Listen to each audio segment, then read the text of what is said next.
पिछली कक्षा में आपने अर्थ के दृष्टिकोण से अक्षरों को कितने भागों में वर्गीकृत किया गया था ये आपने सीखा। आज मैं आपको बताऊंगा कि उच्चारण के दृष्टिकोण से अक्षरों के कितने भागों में वर्गीकृत किया गया। तो आइए देखते हैं कि उच्चारण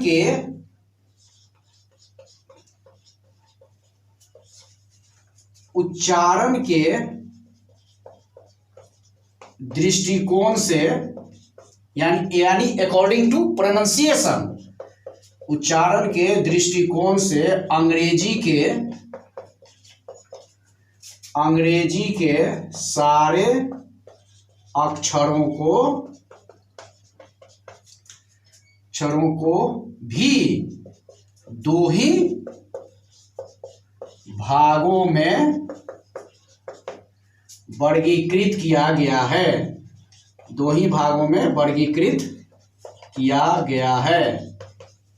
पहला है द वॉवेल, जिसे हम कहते हैं स्वर वर्ण, और दूसरा है द कॉन्सोनेंट, जिसे हम कहते हैं व्यंजन वर्ण। छात्रों, तो ये दो भाग आपने देखे। तीसरा मैं अपनी तरफ से जोड़ रहा हूं, द सेमी वॉवेल यानी अर्ध स्वर वर्ण। आइए अब हम बारी बारी से सभी का अध्ययन करते हैं। तो छात्रों, इसे मैं मिटा रहा हूं। नंबर 1 में आपने क्या देखा? द वॉवेल यानी स्वर वर्ण। छात्रों, इसकी परिभाषा जानने से पहले इसका भी थोड़ा हम ओरिजिन जान लें। इसकी उत्पत्ति, वॉवेल शब्द की उत्पत्ति लैटिन की भाषा भाउल से हुई थी। वॉवेल शब्द की उत्पत्ति, इसे मैं शॉर्ट में लिख रहा हूं। वॉवेल शब्द की उत्पत्ति लैटिन की भाषा भाउल से हुई थी, जिसका अर्थ क्या है?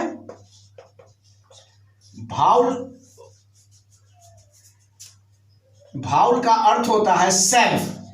ब्रिटिश इंग्लिश में इसका अर्थ है सेल्फ, और यह है लैटिन वर्ड भाउल, इसी से वॉवेल की उत्पत्ति हुई।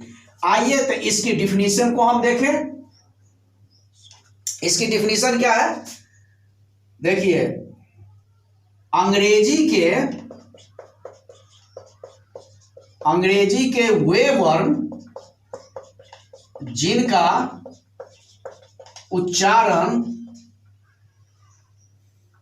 स्वयं अपनी सहायता से होता है, स्वर वर्ण कहलाते हैं। स्वर वर्ण कहलाते हैं। इसे आप इंग्लिश में भी देख सकते हैं। कैसे? Those letters of English in which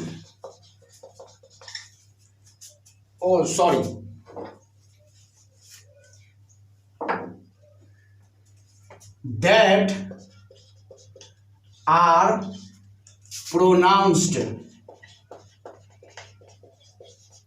nouns without any help are called vowel। तो छात्रों, आपने देखा, इसकी परिभाषा आपने देखी। क्या देखी इसकी परिभाषा? अंग्रेजी के वे वर्ण जिनका उच्चारण स्वयं अपनी सहायता से होता है, स्वर वर्ण कहलाते हैं। Those letters of English that are pronounced without any help are called vowel. तो ये देखिए, अब ये वॉवेल कौन कौन से हैं तो आप तो जानते ही हैं कि वॉवेल 5 हैं। वॉवेल 5 हैं। कौन कौन? ए, ई, आई, ओ एंड यू, यही 5 हैं।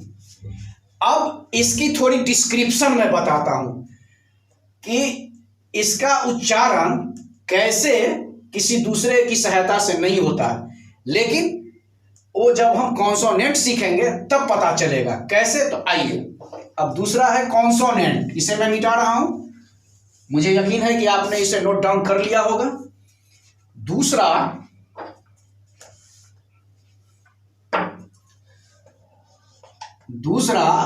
द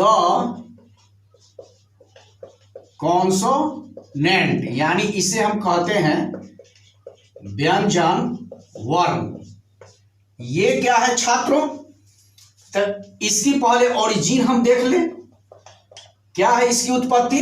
तो कॉन्सोनेंट शब्द की उत्पत्ति लैटिन की भाषा, कॉन्सोनेंट शब्द की उत्पत्ति लैटिन की भाषा कॉन्सोनेयर से हुई थी, कॉन्सोनेयर से हुई थी, जिसका अर्थ होता है अदर, यानी दूसरा। आई बात समझ में? तो अब इसकी परिभाषा क्या हो जाएगी, इसकी डिफिनीशन क्या हो जाएगी छात्रों? तो देखिए, अंग्रेजी के वे वर्ण जिनका उच्चारण किसी न किसी रूप में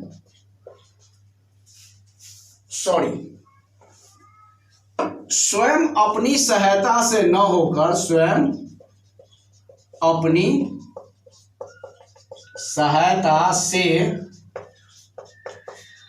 न होकर वॉवेल की सहायता से होता है, वॉवेल की सहायता से होता है, कॉन्सोनेंट कहलाते हैं, कॉन्सोनेंट कहे जाते हैं। इंग्लिश में क्या इसकी परिभाषा होगी छात्रों? तो वो भी देख लीजिए, those letters of English which are pronounced with the help of vowel are called consonant। तो छात्रों, आपने देखा कि कॉन्सोनेंट के उच्चारण के लिए हमेशा वॉवेल की मदद लेनी पड़ती है। तो कैसे मदद लेनी पड़ती है इसका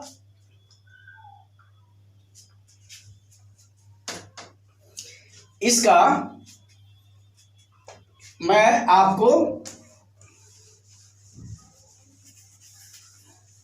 विस्तृत वर्णन करके बता रहा हूं, यानी इसकी डिस्क्रिप्शन में बता रहा हूं। कॉन्सोनेंट की डिस्क्रिप्शन, यानी इसे हम हिंदी में कहते हैं व्याख्या। क्या है, कैसे कॉन्सोनेंट को बोलने के लिए वॉवेल की मदद लेनी पड़ती है, इसकी विस्तृत व्याख्या देखिए। जैसे यहां पे मैंने लिखा, एज फॉर एग्जाम्पल भी इसे आप मान सकते हैं, मिसाल के तौर पे। तो जैसे यहां पे मैंने लिखा एक कॉन्सोनेंट बी, ये तो आप सभी जानते हैं बी। इस बी को बोलने के लिए वॉवेल की मदद ली गई है। अगर वॉवेल इसमें नहीं रहता तो फिर बी का उच्चारण आप नहीं कर सकते। तो आप पूछेंगे कि सर जी ऐसा कैसे? तो आप जरा देख लीजिए, पहले इसको जरा हिंदी में लिखिए तो बी, और इसका बी का संधि विच्छेद कीजिए तो ब, जोड़ दीर्घ ई की मात्रा डालिए। ब को इंग्लिश में हम क्या लिखते हैं, ये, और प्लस ये दीर्घी की मात्रा को क्या लिखते हैं, डबल ई। अब जरा बताइए कि डबल ई क्या है, वॉवेल। अगर इस वॉवेल को इसमें से हटा दिया जाए तो जरा बताओ, तो आप बोल पाओगे कभी भी बोल पाओगे? इसीलिए कहा जाता है कि वॉवेल कॉन्सोनेंट को बोलने के लिए किसी न किसी रूप में वॉवेल की मदद लेनी ही पड़ती है। एक दूसरा एग्जाम्पल आप देखिए, एफ देखो, एफ को हिंदी में हम कैसे लिखेंगे, ऐसे एफ, और इसका जरा संधि विच्छेद करो आप, ए अब प्लस फ, ए को कैसे लिखेंगे, ए अब प्लस फ को एफ। अब जरा इस भॉव, ए क्या है, वॉवेल, जरा इसको आप हटाओ इसमें से और मुझे एफ बोल के बताओ तो। कभी भी बोल पाओगे, फ बोलोगे आप, ना कि एफ बोलोगे। इसीलिए कहा जाता है कि वॉवेल कॉन्सोनेंट को बोलने के लिए हमेशा वॉवेल की मदद लेनी ही पड़ती है। कोई और लेटर है तो आप बताओ, उसको भी तोड़ के मैं बता दूं, एटसेट्रा। इसी तरीके से सारे कॉन्सोनेंट वॉवेल की मदद से ही बोले जाते हैं। चलिए इसको मैं मिटा दूं। अब नंबर 3 पे है, देखिए, the semi vowel. The semi vowel Hindi में इसे हम क्या कहते हैं, अर्ध स्वर वर्ण। देखिए इसकी कोई ओरिजिन नहीं है, ये डायरेक्ट इंग्लिश बनी है, तो इसकी डिफिनीशन होगी, परिभाषा होगी। डिफिनीशन क्या है, W और Y को सेमी वॉवेल कहा जाता है। W और Y को सेमी वॉवेल कहा जाता है, क्योंकि कभी कभी ये कॉन्सोनेंट भी बनते हैं, कभी कभी वॉवेल भी बनते हैं। तो कहाँ कॉन्सोनेंट बनते हैं, कहाँ वॉवेल बनते हैं, अभी आप आगे देख लीजिए। लेकिन इनके सेमी वॉवेल होने की 2 शर्तें हैं, होने की 2 शर्तें हैं। तो ये शर्तें कौन कौन सी हैं वो भी आप देख लीजिए। नंबर 1 में है कि जब इन दोनों के उच्चारण वॉवेल की तरह हो, जब इन दोनों के उच्चारण वॉवेल की तरह हो। दूसरा, जब ये दोनों किसी शब्द के मध्य यानी बीच या अंत में हो। तो आपने देखा कि सेमी वॉवेल होने की 2 शर्तें हैं, W और Y सेमी वॉवेल है। जब ये दोनों किसी शब्द के मध्य या अंत में हो तो ये सेमी वॉवेल है, और इनके उच्चारण भी वॉवेल की तरह होने चाहिए। आप यहां पर थोड़ा मैं मिस कर गया हूं, आप नंबरीकरण इसे मान लेंगे नंबर 1 और इसे मान लेंगे नंबर 2। तो इसके एग्जाम्पल से आप समझ जाओगे। चलिए देखिए कैसे। यहां पे मैंने लिखा टू, TWO। क्या अब मैं पूछूं अगर आपसे कि ये W यहां सेमी वॉवेल है, तो बेशक है। कैसे, तो आप देखिए दोनों शर्तों को फॉलो कर रहा है या नहीं। इसको हिंदी में लिख के आप देखिए, टू, इसे हिंदी में आपने लिखा। जरा ये देखिए, इसको तोड़िए, टॉ और जोड़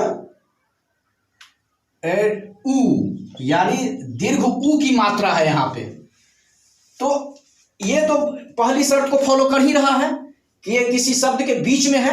दूसरी शर्त को भी फॉलो कर रहा है, इसका उच्चारण ओ की तरह हो रहा है, यानी ऊ का डबल ओ, यही ना। तो आ गया। इसके बाद यहां पे मैंने लिखा कि 2 के बाद देखिए क्रो। अब मैं आपसे पूछूं कि क्या W यहां सेमी वॉवेल है, तो बेशक है। कैसे भाई, क्या दोनों शर्तों को फॉलो कर रहा है ये? बेशक कर रहा है। क्रो तो कैसे लिखेंगे, ये किसी शब्द के अंत में है, पहली शर्त को फॉलो किया, और दूसरी शर्त को भी फॉलो कर रहा है कि इसका उच्चारण भी ओ की तरह हो रहा है, ओ, यानी ए भी सेमी वॉवेल हुआ। इसके बाद एक एग्जांपल देखिए, यहां पे मैंने लिखा बेबी। नहीं, अब मैं पूछूं आपसे कि क्या वाई यहां सेमी वॉवेल है, तो बेशक है। क्या ये दोनों शर्तों को फॉलो कर रही है, तो बेशक फॉलो कर रही है।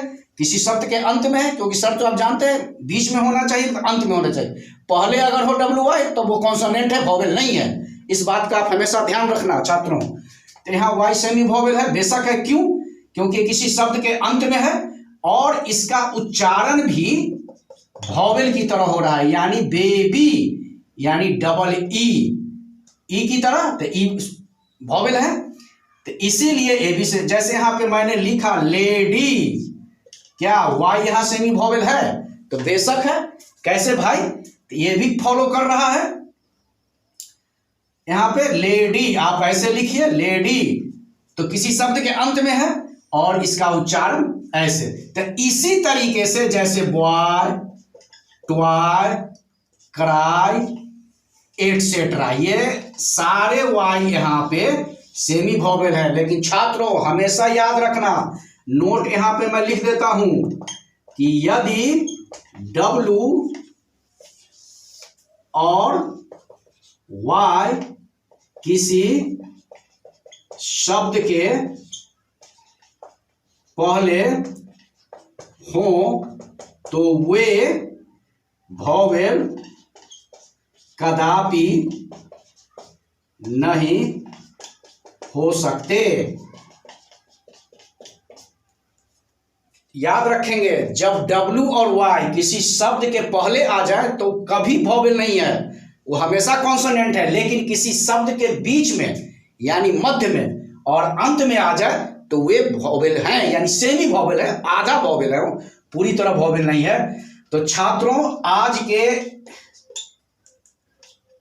इस अध्ययन में बात यहीं तक रही और ऑर्थोग्राफी समाप्त हो गई। आज चैप्टर आपका ऑर्थोग्राफी समाप्त, यानी ग्रामर का पहला भाग आज समाप्त हो गया। लेकिन आप याद रखेंगे कि ऑर्थोग्राफी कोई छोटा चैप्टर नहीं है, बहुत वास्ट चैप्टर है, क्योंकि इसी में फोनेटिकल इंग्लिश आती है, यानी फोनेटिक्स आती है।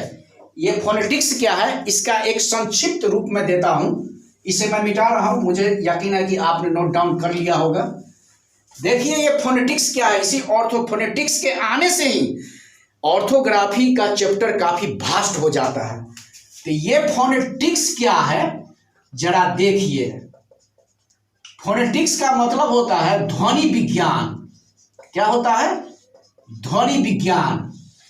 यहां शॉर्ट में मैं बता रहा हूं कि हम लोग जो अंग्रेजी बोलते हैं वो जनरल इंग्लिश बोलते हैं, लेकिन यदि किसी आपने अंग्रेज को इंग्लिश बोलते हुए देखा होगा तो आपने अवश्य देखा होगा कि हम लोग से भिन्न इंग्लिश बोलता है, जो हम लोग समझ नहीं पाते हैं।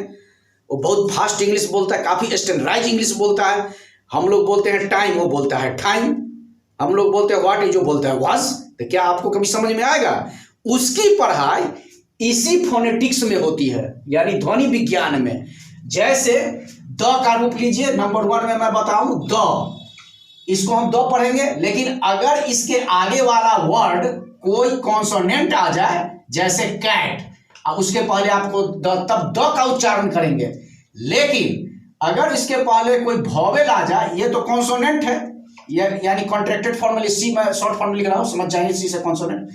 यहीं पर मैंने लिखा एलिफेंट, तो आप याद रखेंगे कि यहां तो वॉवेल आ गया, तो अब इसका उच्चारण द, क्योंकि कॉन्सोनेंट के आने से, इसका उच्चारण दी, क्योंकि यहां इसका पहला लेटर वॉवेल आ गया। और ये दोनों फोनेटिक्स का नियम बताता है कि ये दोनों ज्वाइंट हो जाएंगे, तो अब ये हो जाएंगे द लीफेंट, यहां वॉवेल गैप हो जाएंगे। हम लोग पढ़ेंगे दिलीफेंट। क्या पढ़ेंगे? दिलीफेंट, है ना। जैसे यहां पे मैंने लिखा आर्म चेयर, ठीक, यानी आराम कुर्सी। आर्म चेयर का मतलब आराम कुर्सी, ये देखा आपने। लेकिन यहां पर अगर ये आर्म चेयर, आर का नियम है कि किसी शब्द के बीच में हो और उसके बाद अगर कोई कॉन्सोनेंट हो तो आर साइलेंट हो जाता है, इसका उच्चारण प्रोनाउंसिएशन नहीं होगा। और अंत में भी आर या आर ही हो तो इसका प्रोनाउंसिएशन नहीं होगा। और इसके पहले आपने लगाया द, अब इसको आप द पढ़ेंगे या दी पढ़ेंगे, तो चूंकि इसके बाद आने वाले वर्ड का पहला लेटर वॉवेल है, इसीलिए इसको आप पढ़ेंगे दी, और ये दोनों जुड़ जाएंगे दियमचे। क्या पढ़ेंगे? दियमचे। अंग्रेज ऐसे बोले कभी आप समझ पाओगे? फोनेटिक्स का नियम बताता है। जैसे आप पढ़ना है व्हाट इज टाइम, तो आर का नियम मैंने बताया दूसरा। ये आर का नियम क्या है? आर किसी शब्द के बीच में हो और आर या आरी किसी शब्द के मध्य में हो, शॉर्ट में मैं लिख रहा हूं, मध्य में हो या अंत में हो तो इसका उच्चारण नहीं होगा, प्रोनाउंसिएशन इसका उच्चारण नहीं होगा। क्रॉस में लगा देता हूं, इससे समझिएगा इसका उच्चारण नहीं होगा। जैसे यहाँ पे आप एच फॉर एग्जाम्पल यहाँ पे मैंने लिखा कॉर्न, तो यहाँ एन कॉन्सोनेंट है इसीलिए इसका प्रोनाउंसिएशन नहीं होगा। यहाँ पर लिखा टर्न तो इसका प्रोनाउंसिएशन है। जैसे फॉर्म, तो इसको हम फॉर्म नहीं फोनेटिकल में बोलेंगे क्योंकि कॉन्सोनेंट, इसको बोलेंगे फॉर्म, है ना, इसको ही बोलेंगे टर्न, इसको बोलेंगे कॉन, एक्सेट्रा। तो ये आर का देखा। अब आरी का भी उच्चारण नहीं होगा। जैसे यहाँ लिखते हैं हम फादर, मदर, नहीं, क्रीचर, सिस्टर, सब के अंत में आर या आरी है तो किसी का उच्चारण नहीं होगा, सारे साइलेंट हो जाएंगे, किसी का उच्चारण नहीं होगा। तो इसे हम पढ़ेंगे फादर, मदर, क्रीचर, सिस्टर, ऐसे पढ़ेंगे। लेकिन याद रखिए यदि आर के बाद वॉवेल है तो उसका उच्चारण होगा। तो ये प्रोनाउंसिएशन का नियम बताता है। जैसे एक सेंटेंस में लिख रहा हूं तो आप उससे समझ जाएंगे। अब यहां पे लिखना है, किसी ने बोला आपको कि इसकी अंग्रेजी बनाओ।